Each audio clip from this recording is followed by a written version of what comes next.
Sveiki, malonu, kad įsijungėte šį video ir šiame video trumpai apie tai, kokie yra 5 pavojingiausi produktai lieknėjant. Tai pirmas produktas yra gazuoti gėrimai ir sultis.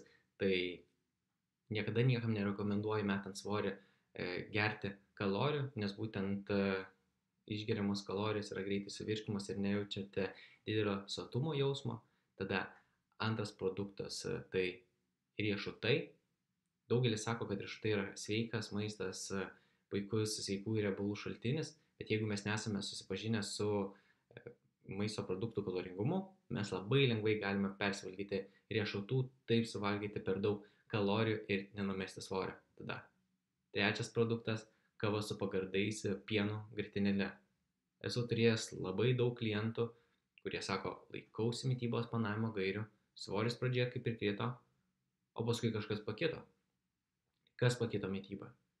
Tai sužinojome, kad žmogus per dieną išgeria nuo 6 iki 8 puodelių kavos su pienu grietinėle ir būtent iš tų 8 kavos puodelių gauna apie 800 kalorijų. Ir būtent šitas kalorijų suvartojimas šiam žmogui neleidžia sulieknėti taip greitai, kaip jis norėtų.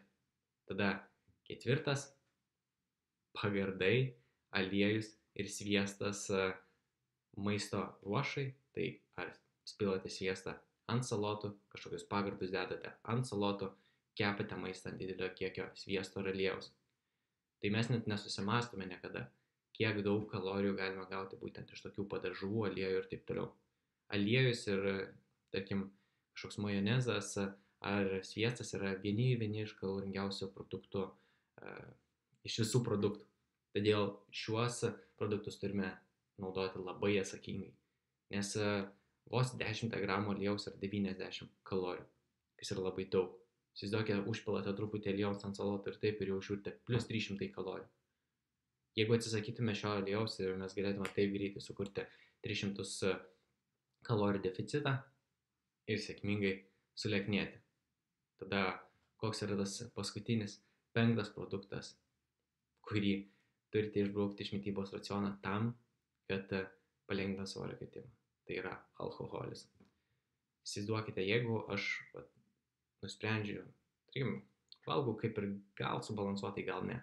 Ir tada nusprendžiu, kad bus vakarėlis, gerai, vakarėlė, man 2 Jack Daniels su kola, man 1 alaus, 2 alaus, 3 alaus, 1, 2, 3, 4 sidro, 1 kokteiliuką, 2 kokteiliuką.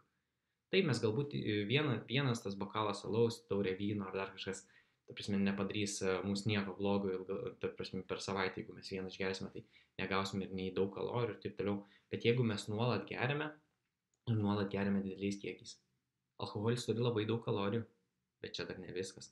Alkoholis skatina alkį, blogina mūsų irgi pasirinkimo galimybės. Tai reiškia, kai mes geriame bare alkoholį, mes išgeriame jo daug ir dar paskui einame prisivalgyti junk foodą.